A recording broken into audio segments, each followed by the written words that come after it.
Nós vamos conversar agora com o deputado federal Domingos Sávio, do PL de Minas Gerais. Bom dia, seja bem-vindo, deputado. Bom dia, muito obrigado. Prazer falar com vocês. Prazer é nosso em recebê-lo aqui. Deputado, nesse documento aí, os economistas Armínio Fraga, Edmar Baixa e Pedro Malan, eles afirmam que o teto de gastos não deveria ser um obstáculo à responsabilidade social. Na sua opinião, o que levou esses economistas a escrever essa carta? Foi um receio da volta da inflação? Olha, que eles tenham escrito essa carta agora não é surpresa, porque isso é elementar em economia. E o Brasil já sofreu muito por irresponsabilidade fiscal. O que nos surpreende é que alguns deles tenham se iludido com Lula, tenham se iludido, né, com tanta promessa, com tanta coisa mirabolante que vimos na campanha, e agora já se começa a mostrar a verdadeira face, o populismo, né? E isso é terrível, porque com o pretexto de que é para cuidar dos mais pobres, você acaba adotando uma estratégia política que quem mais sofre são os mais pobres, porque esse é o caminho certo para você voltar com inflação, para você desorganizar as contas públicas, e quem sofre primeiro com isso é o mais pobre, porque quando você desorganiza toda a economia, volta a inflação, com a inflação o mais pobre é que sofre, volta desemprego, uma série de problemas que o Brasil vinha procurando superar. Então, quando aprovamos, né, o limite de gasto, né, nós aprovamos conscientes de que isso é uma coisa essencial para todo o país. Portanto, a forma com que estão apresentando essa PEC da transição, no meu entendimento, é algo perigosíssimo para os mais pobres e para o futuro do Brasil. Olhe que aqui em Minas Gerais a gente viu esse tipo de governo. Sob Pimentel, do PT, destruiu a economia mineira em pouco tempo que ficou aqui no comando de Minas Gerais. Então nós não podemos deixar isso acontecer com o Brasil.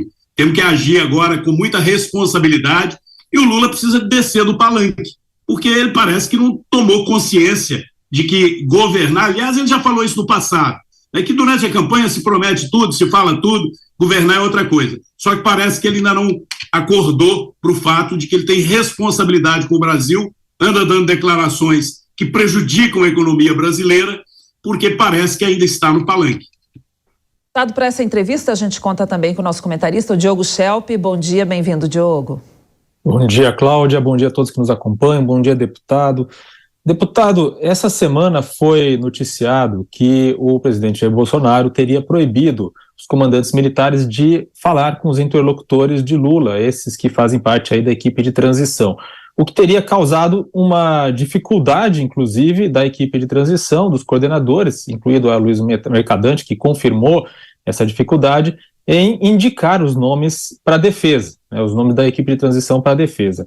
Como que o senhor vê essa proibição, essa alegada proibição de que os comandantes militares realmente falem e façam o trabalho de transição com o governo eleito? Olha, veja bem, primeiro eu não acredito, sinceramente, que o presidente Bolsonaro tenha proibido de conversar com a equipe de transição ou de prestar qualquer esclarecimento à equipe de transição. Isso é preceito legal e o governo tem agido com muita responsabilidade nisso desde o primeiro momento. O presidente Bolsonaro, algumas horas, poucos dias após a eleição, autorizou o ministro da Casa Civil a iniciar todo o processo de transição, e isso está ocorrendo com o governo oferecendo todas as informações. Diferente disso, é quem ainda não tomou posse tentar interferir nas ações de governo, especialmente em áreas hiperestratégicas como a própria defesa nacional. Então eu entendo que passar informações é uma coisa, interferir, tentar de alguma forma antecipar decisões, aí não compete a um governo que foi eleito, mas que ainda não se concluiu, inclusive, todo o processo. Há, inclusive, grandes indagações ainda no ar, coisas que não foram esclarecidas com relação ao processo eleitoral, e isso é legítimo numa democracia, buscar esses esclarecimentos junto à própria justiça eleitoral, né, para que nós possamos ter, de fato, o processo democrático seguindo com a responsabilidade que requer uma transição. Creio, portanto, que informações que forem necessárias estarão disponíveis, o que não significa que possa se iniciar, né, interferência dentro de qualquer área de governo, especialmente uma área tão estratégica como é a defesa nacional.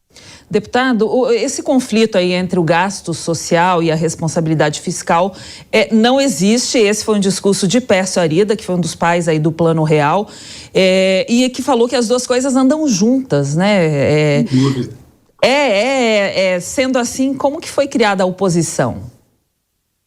Olha, veja bem, o que está se fazendo é um discurso demagógico, populista, de dizer o seguinte: ao se acabar, aliás, o Lula tem insistido nessa tese de que ele não vê importância, né, no equilíbrio fiscal, ou seja, no limite de gastos públicos, né? E isso é de uma irresponsabilidade, porque eu não consigo acreditar que alguém que já presidiu esse país que ignore que o teto de gastos é essencial para que o país possa manter as políticas sociais. E quando eu falo em política social, eu não estou me referindo só ao Bolsa Família ou o Auxílio Brasil. Eu estou me referindo a tudo que diz respeito àquilo que é essencial para o cidadão, que não pode pagar do seu próprio bolso. Eu estou me referindo à saúde, à educação pública, à própria segurança pública. Se você estabelece um desequilíbrio no teto de gastos, em pouco tempo você vai colher, né, os resultados negativos disso, com o aumento dos juros, né, da dívida pública se descontrolando totalmente, da inflação, da retração da economia e, consequentemente, todas as áreas sofrerão, especialmente aquelas que são essenciais para o mais pobre. Então, dizer que ter teto de gasto conflita com a capacidade de atenção do governo às questões sociais é, no meu entendimento, má fé. Porque não dá para dizer que um ex-presidente ignora isso. É querer fazer populismo, é querer dizer, olha, eu que cuido dos mais pobres. A primeira forma de cuidar dos mais pobres é você cuidar para que o país funcione bem como um todo. Porque o mais pobre, né, não é só aquele que está numa situação de depender de um Auxílio Brasil. Imagine os milhões de brasileiros que dependem do SUS. Então o SUS não é essencial? Quando diz que, inclusive, vai se fazer uma PEC de transição colocando esse Auxílio Brasil, ou Bolsa Família, como queiram chamar, fora do teto de gasto de maneira permanente, é um absurdo total, porque é como se dissesse assim, ele é mais importante do que a educação, ele é mais importante do que o SUS, todos são importantes. Eu não tenho nenhuma divergência, nem com o próprio presidente, ou com quem quer que seja, de que é fundamental cuidar dos mais pobres. A minha divergência é a demagogia de querer usar os mais pobres, né, com um argumento de que assim me deixem gastar o que eu quiser. É isso que o PT fez no passado, é por isso que nós aprovamos, né, uma emenda constitucional garantindo um limite de gastos com responsabilidade fiscal. Isso foi uma espécie de vacina anti-PT, porque quando o PT assume, ele fez isso aqui em Minas Gerais, a irresponsabilidade fiscal é praticamente a sua regra de ouro. O Brasil tem que se proteger contra isso, contra esse populismo. E esse populismo é um veneno principalmente para os mais pobres. Então, portanto, eu acho que ainda bem que esses economistas, como o próprio Pércio Arida, estão acordando para o fato de que foram emprestar apoio a alguém que é exatamente a antítese de tudo que eles sempre defenderam em economia. Mas se eu falar isso, vai cair a bolsa, vai aumentar o dólar. Paciência, porque o dólar não aumenta e a bolsa não cai por conta das pessoas sérias, mas é por conta dos especuladores que vivem especulando todo santo dia. Eu disse, nós temos que cumprir meta de inflação, sim, mas nós temos que ter meta de crescimento.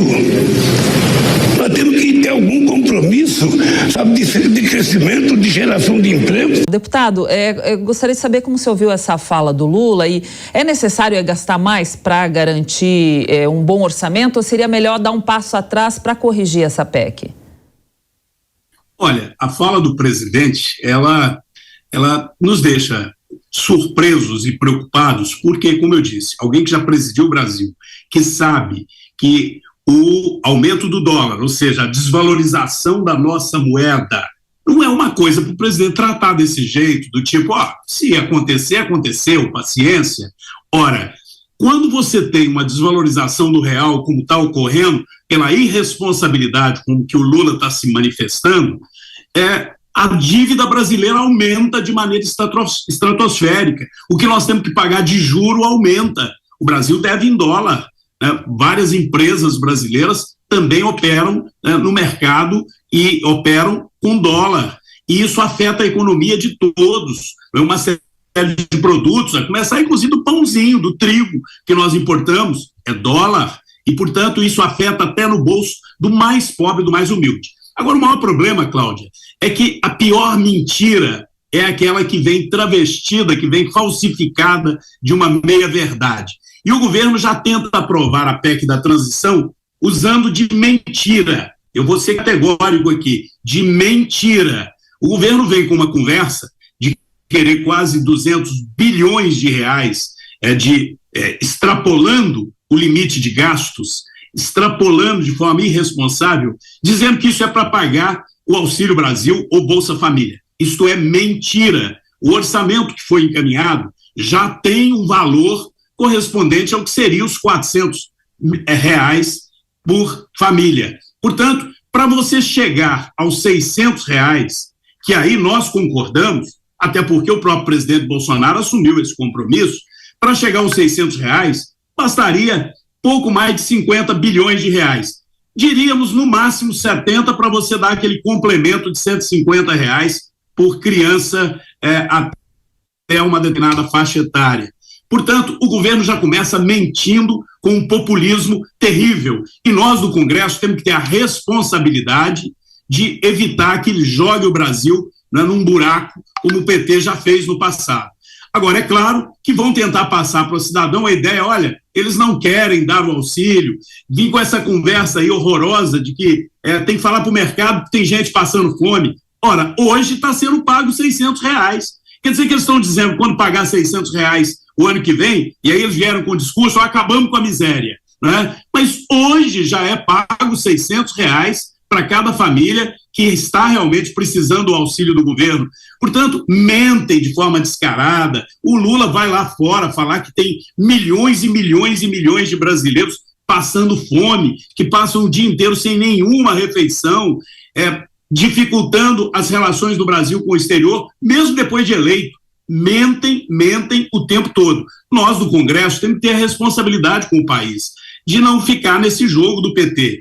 Creio que nós teremos, sim, a responsabilidade de autorizar alguma coisa extra para pagar os R$600, isso sim, mas para o ano que vem. Por que não pode ser para os 4 anos? Ora, você estabelece responsabilidade fiscal e teto de gasto fazendo escolhas. O presidente e o governo que vai assumir, até que a justiça eleitoral também se manifeste de forma clara sobre os problemas que estão aí, né? Mas este governo, de fato, não foi ele que elaborou o orçamento.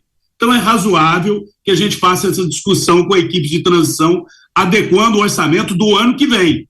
Agora, nós vamos liberar limite do teto de gasto para 2024, 2025, 2026, é decretar que o Brasil não é uma economia confiável, não é uma economia responsável. Isso faz mal para a economia como um todo. Então, eu acho que é inegociável que esta alteração seja exclusivamente para o orçamento do ano que vem. O orçamento de 2024, quem vai mandar é quem estiver comandando o país. E aí ele terá a oportunidade de fazer as escolhas. Onde eu quero priorizar? Eu quero manter 600? Eu quero passar para 800? E de onde eu vou tirar esse dinheiro? Aumentando a dívida pública brasileira? Consequentemente, aumentando o juro?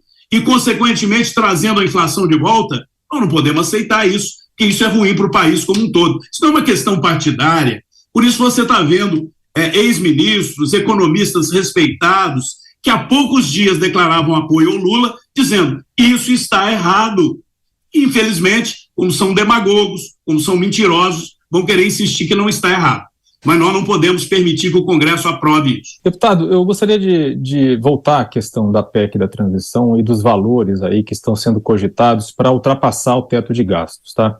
Um pesquisador da Fundação Getúlio Vargas fez um levantamento no governo Bolsonaro e demonstrou que, considerando-se todas as medidas de flexibilização do teto, por exemplo, a mudança do cálculo, né, de como definir o teto. E também, desde 2019, com outras mudanças, adiamento, por exemplo, do pagamento de precatórios, entre outras manobras para driblar o teto, e também a PEC Kamikaze, chegou a 800 bilhões de reais o valor que foi gasto, o que foi extrapolado em relação ao teto de gastos. 800 bilhões de reais em quase 4 anos. Né?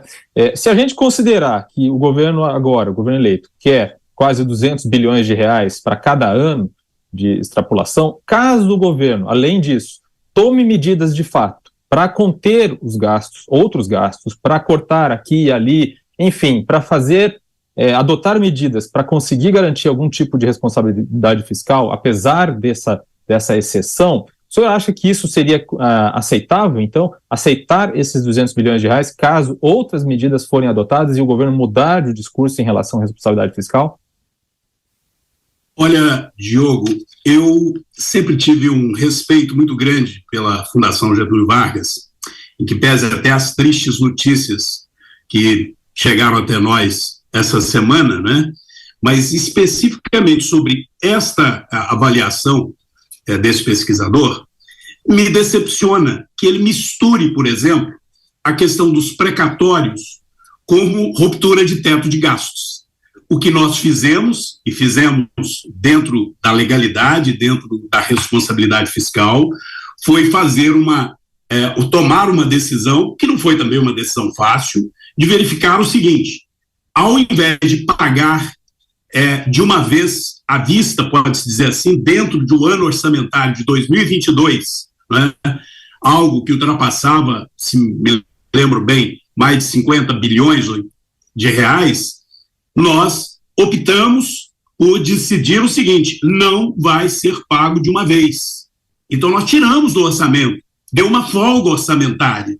É diferente, é totalmente diferente. Alguém misturar isso não mostra ignorância, não, mostra má fé, para fazer uma análise comparativa equivocada. Agora, de fato, o governo do presidente Bolsonaro solicitou e teve o apoio do parlamento para, em momento de calamidade pública, com uma pandemia que alcançou o mundo inteiro, socorrer os brasileiros com R$600 no auxílio emergencial, socorrer empresas, socorrer trabalhadores que perderam, né, trabalhador profissional liberal, trabalhador informal, que ficou com renda nenhuma, socorrer milhões e milhões de brasileiros numa situação praticamente de guerra contra o Covid.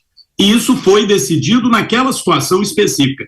Não foi o Brasil apenas, né? Praticamente todo mundo fez isso. E o mundo agora está tendo a responsabilidade de buscar corrigir, se adequar a essa realidade. Se o Brasil cometer o equívoco de dizer, olha, agora não tem mais a situação da pandemia, não está o comércio todo fechado, nós estamos retomando geração de emprego, mas eu vou continuar gastando mais do que eu arrecado, nós estamos indo na contramão da história, nós estamos cometendo um erro terrível. Então são situações diferentes, né? Ali nós vivíamos uma pandemia, ali foram tomadas várias decisões, inclusive fazendo escolhas do que eu vou gastar ou o que eu não vou gastar neste ano, como é o caso do precatório, e agora o que o governo propõe, inclusive mentindo, é dizer, olha, eu preciso de mais 170 bilhões para poder pagar o Bolsa Família ou o Auxílio Brasil. Ora, isso é mentira. Já tem no orçamento uma parcela desse dinheiro. Ele está querendo usar esse argumento de liberar 100% o que vai se aplicar nessa rubrica para aquele dinheiro que está lá programado para o Auxílio Brasil, aquele dinheiro está programado, ele usar para qualquer outro tipo de gasto, ele dar ali uma alternativa para outros gastos que ele nem está revelando quais seriam. Não é? Então isso é irresponsabilidade fiscal e é tratar também de uma forma não muito transparente o que é essencial numa gestão, que é o dinheiro público. Esse é o problema do PT, não trata com transparência o uso do dinheiro público. Nós temos que frear isso de início. Se não frear de início, aí, para usar uma expressão bem mineira, adeus viola, aí acabou, aí nós perdemos o controle. Muito bem, então a gente agradece aí ao deputado federal Domingos Sávio, do PL de Minas Gerais, pela sua entrevista aqui nesta manhã de sexta-feira. Um bom dia, ótima sexta para o senhor. Obrigado, Cláudio, obrigado, Diogo, obrigado a todos vocês, um bom dia a todos.